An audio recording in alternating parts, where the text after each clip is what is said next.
Bonjour à tous, salut à toi, j'espère que tu vas bien, que vous allez bien. Encore une fois, me revoilà après un bon moment. Vraiment, j'ai du mal encore à me caler au niveau des... En fait, j'ai encore du mal à poster des vidéos régulièrement. J'ai du mal à me filmer régulièrement. Parce que pour moi, c'est pas hyper naturel. En tout cas, c'est pas encore devenu naturel. Autant j'écris beaucoup, moi je suis quelqu'un qui écrit beaucoup, c'est-à-dire que je vais prendre énormément de notes, je vais écrire dans mon journal. Écrire, c'est ma manière à moi de retranscrire mes pensées, mes émotions et de tenir un journal. C'est facile pour moi parce qu'on a les blocs-notes avec le téléphone, on a les journaux d'écriture, donc écrire c'est vraiment quelque chose de naturel, mais se prendre en vidéo, c'est pas encore. J'ai pas encore ce réflexe de me dire le micro. J'ai pas encore ce réflexe de me dire ah voilà, là t'as une pensée, là t'as une réflexion, vas-y prends ta caméra et filme-toi. Pour moi, c'est pas encore naturel et je sais même pas si c'est quelque chose de naturel. Mais ça doit le devenir et ça va le devenir, donc me revoilà. Sinon, aujourd'hui, j'aimerais parler d'un film que j'ai vu dernièrement. C'est le troisième film de la franchise Avatar. Alors, c'est un film qui est très connu. Il y a eu un phénomène mondial sur ce film à cause de sa création avec des images de synthèse ultra perfectionnées, avec des acteurs de renom. C'est un film qui ne passe pas inaperçu en tout point. C'est un des films qui a d'ailleurs le plus cartonné dans le monde, il me semble. Et bon, je connais pas les chiffres, hein, mais je crois que c'est un des films qui cartonne le plus. Donc évidemment, vous connaissez Avatar. Il y a le un, le 2, le 3. Avatar et pas Avatar Airbender. The Last Airbender. Rien à voir. Bref, coupé. Donc voilà, vous connaissez Avatar. Et moi, j'aimerais en parler parce que là, j'ai vu le troisième film, qui se nomme Avatar Feu et Cendre. Et en fait, j'ai eu encore une fois pas mal de réflexions sur ce film. Parce que autant. Parce que j'ai pas l'impression que le message du film est vraiment passé, en fait. J'ai pas l'impression que les gens captent le message du film. Vraiment, je n'ai pas l'impression. Voilà. Et pourtant, c'est quand même redondant dans les messages. C'est quand même, c'est assez évident, c'est assez, bon, on n'a pas un écriteau, mais c'est quand même assez clair que c'est un film qui parle du génocide, de la destruction de la Terre et des erreurs répétées des humains, quoi. Alors, c'est un film vraiment. J'ai fait des recherches quand même et James Cameron a fait savoir que c'est un film qui lui est venu de rêve. Il a eu des canalisations d'en haut et dans ces canalisations, il a vu ce monde. Il a découvert cette planète Pandora avec ses créatures vertes qui nous ressemblent quand même en de nombreux points quand même parce qu'ils ont des bras, ils ont des jambes, bon, ils ont une queue, ils sont bleus, mais ils nous ressemblent quand même pas mal. C'est des humanoïdes, on va dire. Enfin, je crois que c'est même ça. Ce sont des humanoïdes. Il a eu ces canalisations en rêve. Il a vu cette planète, il a vu ces créatures, il a vu ces environnements, ces beaux paysages, ces magnifiques paysages. Il a vu cette immensité, cette beauté, cette magnificence. C'est une planète incroyable qui n'est pas hyper éloignée de la nôtre sur pas mal de points, au niveau des mers, au niveau des créatures qui la peuplent, au niveau des Na'vi. Bon, le climat, j'imagine que c'est un climat assez tropical, mais oui, il y a quand même pas mal de similitudes. Et puis, en plus de ça, lorsqu'on regarde les films, on comprend très bien de qui il s'est inspiré. On a de nombreuses références à l'Afrique, que ce soit par les costumes, que ce soit par les façons de s'exprimer, de se mouvoir, par les faciès aussi, vraiment. Je faisais remarquer à mon ami, tu te rends compte quand même au niveau des visages, ils ont des nez dits négroïdes, ce sont des traits d'hommes et de femmes noirs, voilà. Même les cheveux, les manières de s'exprimer, de se mouvoir, quand ils attaquent et tout. Enfin, voilà, on a compris qu'il s'est inspiré du peuple noir. Il s'est pas inspiré de je ne sais qui. Et des peuples autochtones aussi, des peuples amérindiens, des peuples des Indiens. Voilà, donc c'est inspiré des Indiens et des peuples noirs, voilà, noirs africains. Donc, il y a quand même pas mal de similitudes. Le fait qu'il ait eu ces canalisations. Alors, alors moi, je suis un défenseur des théories. Je suis un défenseur des théories comme quoi nous sommes dans des multivers. Il y a des multivers, il y a des univers parallèles, il y a des futurs alternatifs, il y a d'autres planètes, il y a d'autres réalités, il y a d'autres réalités parallèles, alternatives, etc. Donc évidemment, pour moi, on n'est pas les seuls dans l'univers. Évidemment, l'univers, il n'est pas en haut. Pour moi, il est en bas. Ce sera peut-être le sujet d'une autre vidéo, mais oui, il y a de multiples univers, de multiples réalités, de multiples versions de nous-mêmes, et Pandora en fait partie. Voilà, je pense que les Na'vi existent, j'en suis persuadé, et le fait qu'il ait eu des canalisations, ça prend sens. Pour moi, voilà. Ce n'est pas tombé, ce n'est pas tombé de nulle part, ce n'est pas une invention complète, je ne pense même pas que ce soit une invention, je pense que c'est réel, je pense qu'ils existent et je pense que James Cameron est l'avatar des avatars. Avatar, à savoir, c'est un, c'est un alter ego, un personnage duquel on prend le contrôle. C'est-à-dire que c'est une autre version de nous. Souvent dans les jeux vidéo, on a des avatars. Voilà, on prend le contrôle d'un personnage et on l'incarne dans la réalité des jeux vidéo. Et là, Avatar, c'est drôle. Et du coup, l'avatar, et peut-être que les avatars sont nos avatars. Le fait que justement dans Pandora, il y ait les humains qui veulent asservir cette planète et qui rencontrent les Na'vi, et qu'on puisse fusionner via une machine avec les Na'vi pour devenir des Na'vi, etc.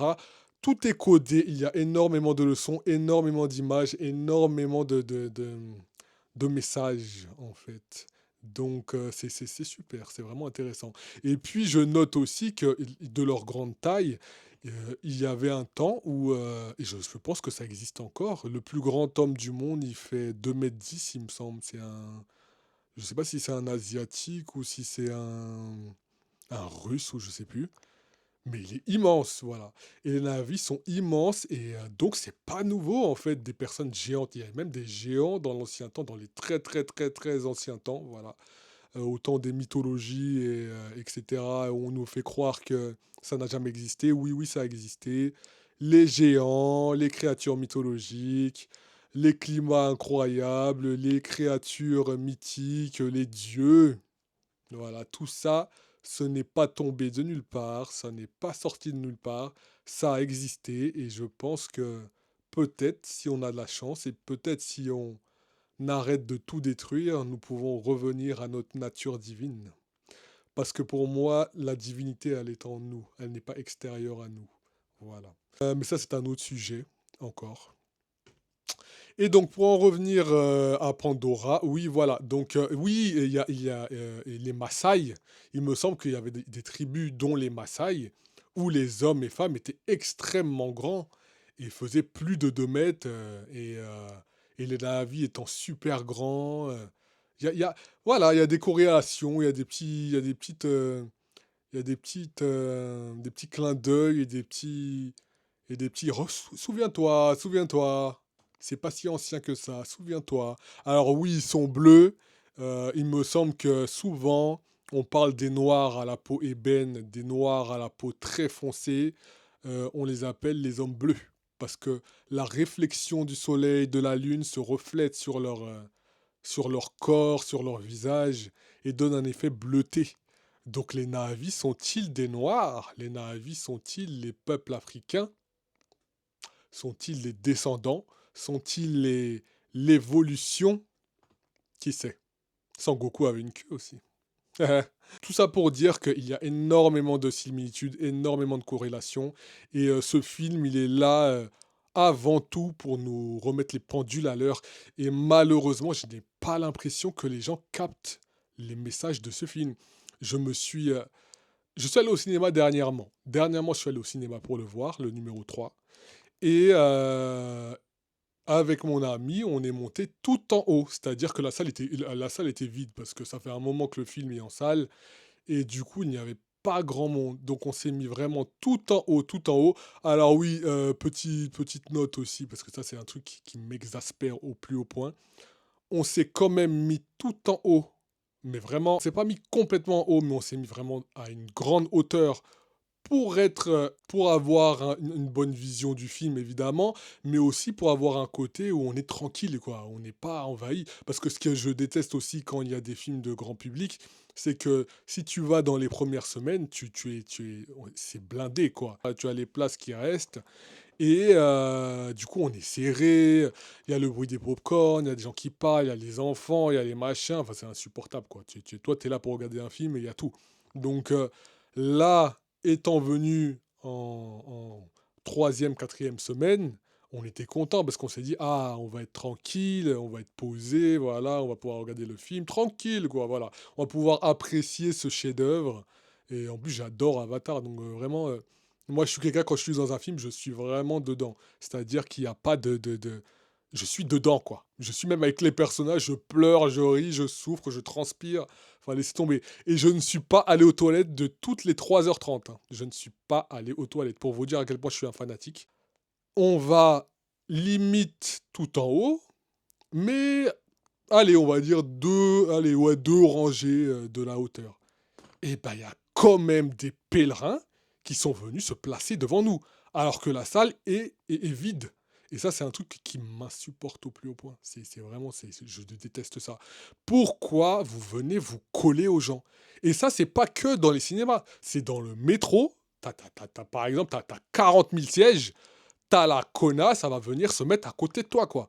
T'es dans une file d'attente ou t'es dans un magasin, t'es en train de lire un putain de livre, t'as quelqu'un qui va venir te coller au cul. Et ça, c'est quelque chose qui m'arrive tout le temps. Je sais pas pourquoi. Je suis un aimant à moldu, quoi. C'est pas possible. Ça m'énerve. Vraiment, ça m'énerve. Et en plus de ça, à la limite, ok, tu te mets devant avec toute ta clique parce que c'était un troupeau. Donc, allez, allez, on tolère, allez, allez. Voilà, on tolère, c'est un monde libre, c'est un champ libre. Mais en plus, ces gens-là, mais en plus, ces gens-là, tu donnes du caviar à des cochons. Pendant toute la séance, ça se lève, ça fait du bruit de nourriture, ça parle, ça chuchote, ça rigole, ça n'apprécie même pas l'œuvre. En fait, ouais, ça met les pieds sur la banquette comme si c'est chez soi, sans chaussettes en plus, donc merci la vision. C'est insupportable, vraiment. Ça devrait être interdit, vraiment, d'avoir ce genre de spécimen dans les cinémas. Et puis en plus, quand on entend ceux qui sont en train de raconter, c'est d'un triste, c'est d'un affligeant, vraiment, Ah! Ça m'énerve. Donc vraiment, ouais, ouais, c'est l'horreur.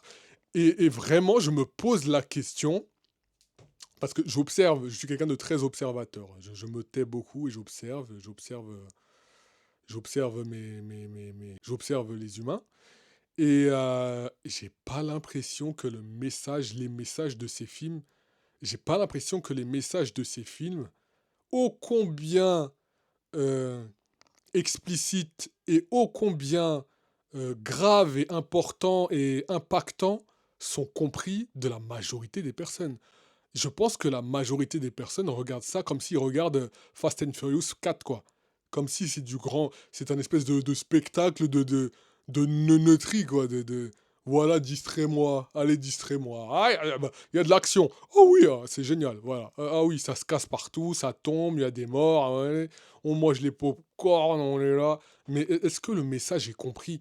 Est-ce que vous captez le pourquoi de ces films? Est-ce que vous captez l'importance, la gravité de ces films? Je n'ai pas l'impression. Je me pose la question et je m'en rends compte quand je vois les réactions des gens.